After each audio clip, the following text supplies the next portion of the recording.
कक्षा 7 के विद्यार्थियों नमस्कार। अपना जो पाठ चल रहा था उस पाठ में आज हम आखिरी टॉपिक पर आखिरी एक्सरसाइज कर रहे हैं। आओ करें साथ मुहावरों के अर्थ लिखने। तो देखिए इसमें पहला मुहावरा था अकल का अंधा, जिसका अर्थ लिखना है आपको महामूर्ख होना। आंख लगना नींद आना, दांत पीसना क्रोध प्रकट करना, कलेजा छलनी होना दुखी होना, अपने पैरों पर खड़े होना स्वावलंबी बनना, गले का हार बहुत प्रिय होना, आंखों पर पर्दा पड़ना भ्रम में रहना, कान खड़े होना सतर्क होना, गले मढ़ना ऊपर लादना या जबरदस्ती कार्य में लगाना, दबे पांव चोरी चोरी आना, चेहरे पर हवाइयाँ उड़ना घबरा जाना, आंख भर आना संवेदना होना, अपना सा मुंह लेकर रह जाना बेइज्जत होना, कान कतरना चालाक होना। तो ये आपके इस पाठ्य पुस्तक के पेज नंबर 87 के ऊपर ये आपके कुछ मुहावरे हैं। इन मुहावरों के अर्थ आपको लिखने थे। दिए गए मुहावरों के अर्थ लिखिए। तो आपके बोर्ड के ऊपर इन सब के अर्थ लिखे हुए हैं। ये आप इनको आराम से देख करके और आप इसको लिख सकते हैं।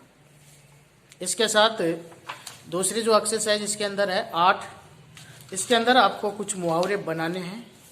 तो उनके अंदर देखिए कि जिस तरह से ये है एक्सरसाइज 8 के अंदर दिए गए शब्दों अंगों से दो दो मुहावरे बनाइए। तो देखिए पहला जैसे है कान, तो कान के ऊपर आप दो मुहावरे लिख सकते हैं, कान कतरना, कान खड़े होना, कान पर जूं न रेंगना।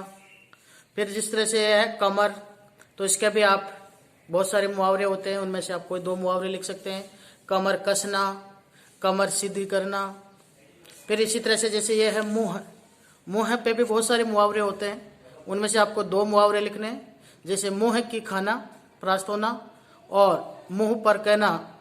इसी तरह से उंगली, उंगली के भी बहुत सारे मुहावरे होते हैं जो आप लिख सकते हैं, उंगली पे नचाना, उंगली उठाना। आँख, आँख के तो इतने सारे मुहावरे हैं कि आप कोई भी दो लिख सकते हैं, आँख का तारा होना, आँखें दिखाना। दांत, दांत पे भी बहुत सारे मुहावरे हैं, तो इन पर भी आप दो मुहावरे लिख सकते हैं, जैसे दांत पीसना, है ना, दांत कटी रोटी होना, दांतों तले अंगुली दबाना। तो इस तरह से ये बहुत सारे मुहावरे होते हैं। इसी तरह से नाक, नाक पे भी है कि नाक ऊंची करना यानी इज्जत करना, है ना, नाक कटवाना यानी बेइज्जती करवाना। हाथ, हाथ पे भी बहुत सारे मुहावरे हैं, तो उनमें से आपको दो मुहावरे लिखने हैं, जैसे हाथ पीले करना शादी करना, हाँ, हाथ का मेल होना यानी तुच्छ वस्तु होना। गला, गला के ऊपर भी बहुत सारे मुहावरे हैं, तो आप कोई भी दो मुहावरे लिख सकते हैं, जैसे गले लगना, गले पड़ना, गले का हार होना। सिर पर भी बहुत सारे मुहावरे आप लिख सकते हैं, सिर आसमान पे उठाना, है ना, आसमान सिर पे उठाना, सिर को लेकर के आप लिख सकते हैं, है ना, सिरमौर होना। तो इस तरह से आपको ये मुहावरे लिखने हैं। आज के वीडियो में आपको आओ करें 7 और आओ करें 8 ये दो भाग करने हैं। अगले वीडियो में हम अगला लेसन लेंगे। देखिए ये आपका इसमें नहीं होगा, इसको छोड़ दिया गया है, लेखन वाला, लघु कथा वाला, क्योंकि ये बड़ा चैप्टर लंबा हो जाएगा। इसलिए हम अब आपका अगला चैप्टर लेंगे प्राकृतिक चिकित्सा। तब तक के लिए नमस्कार।